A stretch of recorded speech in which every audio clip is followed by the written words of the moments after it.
Now, in the free mountain lands of the West, ancient cities sprang into fresh and modern life. Chief of them all was the new capital of free China, Chongqing. Here on the cliffs high above the Yangtze River, the Chinese had reestablished their government. They knew, however, that the people of the city would not be safe from Jap air raids. The memories of Shanghai were fresh in their minds. And in the sandstone cliff on which the city is built, thousands of workmen rushed the construction of enormous caves as shelters for the people and for the pitifully few machines, more important than life. To the Japs, Chongqing became the heart of the Chinese nation they were determined to conquer. Destroy Chongqing, and they would break the spirit of New China.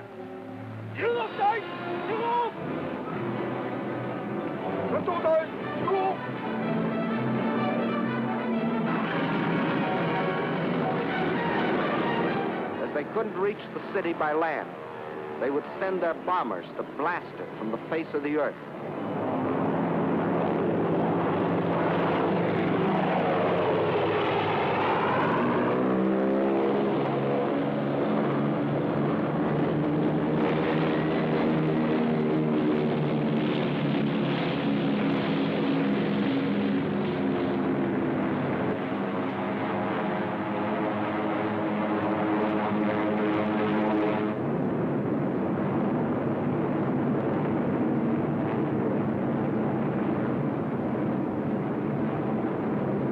Against these Japanese armadas, slow and obsolete Chinese planes made a suicidal attempt to defend Chongqing.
Neither Japanese planes nor Japanese bombs could destroy the life of the city.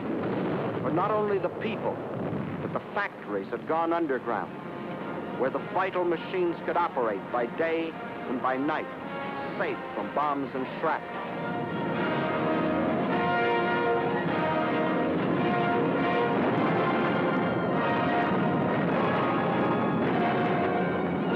This time, the Chinese had anticipated their enemy. In spite of bombs and fire and destruction, this time the Chinese stood fast.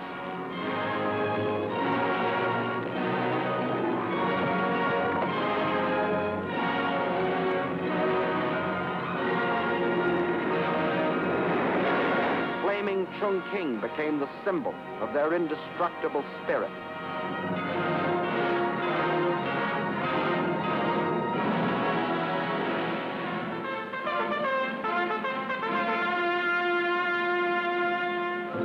Now the call to arms sounded throughout New China.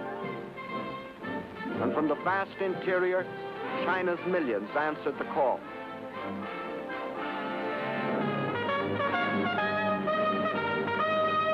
came from the south and from the north, from the east and from the west, to form a people's army. With a new faith in their hearts, men and women left their homes and farms to fight for something bigger now than each man's home, and each man's farm, and each man's life. They were fighting for new China.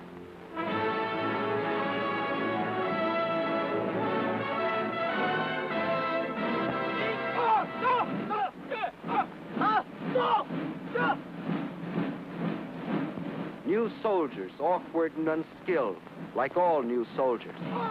But they toughened and trained.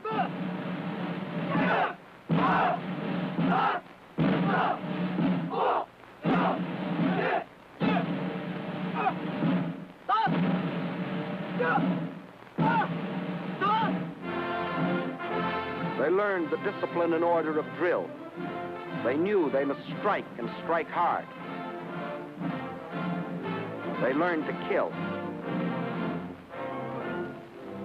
The youth of China also came forward, training to care for the sick and the wounded. Girls joined their husbands, brothers, and sweethearts in uniform.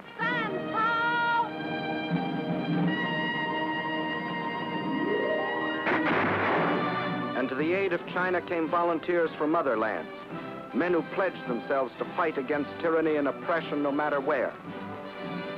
Americans like the legendary Colonel Chennault and his Flying Tigers, who, with their few American planes, were knocking down enemy planes at the fantastic ratio of 20 nips to one of their own. The Japs had hoped to ride to world conquest on the back of the giant Chinese workhorse. Phase 2 of the Tanaka Plan called for breaking the horse to their will, but the great patient horse refused to be broken. The enraged Japs saw their whole plan of conquest bogging down. So they set out to drain the giant's strength by cutting the arteries through which flowed China's lifeblood of supplies. They penetrated along the rivers. Railroads destroyed by the Chinese were rebuilt with slave labor as the Japanese moved inland to secure control of key rail lines and important communications. And China's supply lines from the outside world were cut off by Jap warships blockading the coast. The Japanese strategy was the isolation of China. Port after port was occupied. This meant China was being cut off from supplies she couldn't manufacture for herself. Supplies she was getting from her Western friends. Without oil, gas, guns, and planes, China was doomed. With the whole of the Chinese coast in the hands of the Japs, there would only be two routes over which to bring the vitally necessary materials. From Indochina, a narrow-gauge railway ran inland from the sea to Kunming, connecting with a truck road that went to Chongqing. But its capacity was limited. And then there was the old trail of the camel caravans from Russia across the Gobi Desert, which could bring in even less. Not only did these routes provide too little for China's needs, but they were too near Jap territory to be safe. There was only one other possibility. In Burma was a railroad that ran from the port of Rangoon to Lashio. Separating it from the truck road at Kunming were hundreds of miles of high mountains and deep river gorges. If this stretch of tortuous mountain trails could be replaced by a modern highway, where now only pack trains could pick their plodding way, China would have a practical supply route to Burma from the sea. Several internationally known firms of engineers were called in to do the job. They said the work might be completed in 6 or 7 years, if China could supply them with the most modern machinery. But China didn't have the modern machinery, nor did she have the 6 or 7 years. So she began building the road with her bare hands.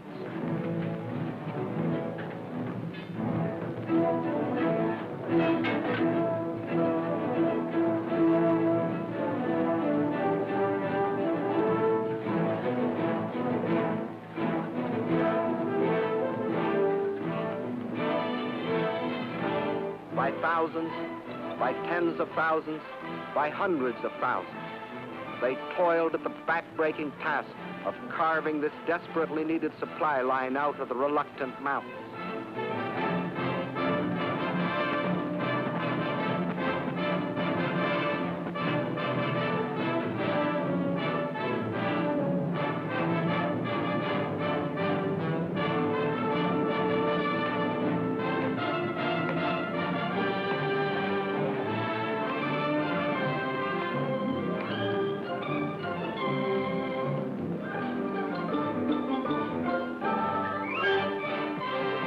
out of their toil and their sweat, they created the Burma Road.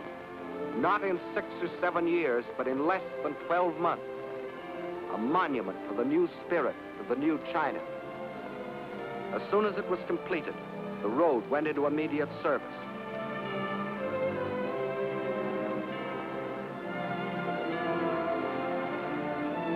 By thousands, the trucks shuttled back and forth between its terminals, climbing to nearly 10,000 feet, around hairpin curves, along the edges of sheer precipices, where passing trucks had barely 1 foot of clearance. And the blood plasma of new supplies flowed steadily over China's lifeline to the sea, protected by Colonel Chennault's incredible flying tigers.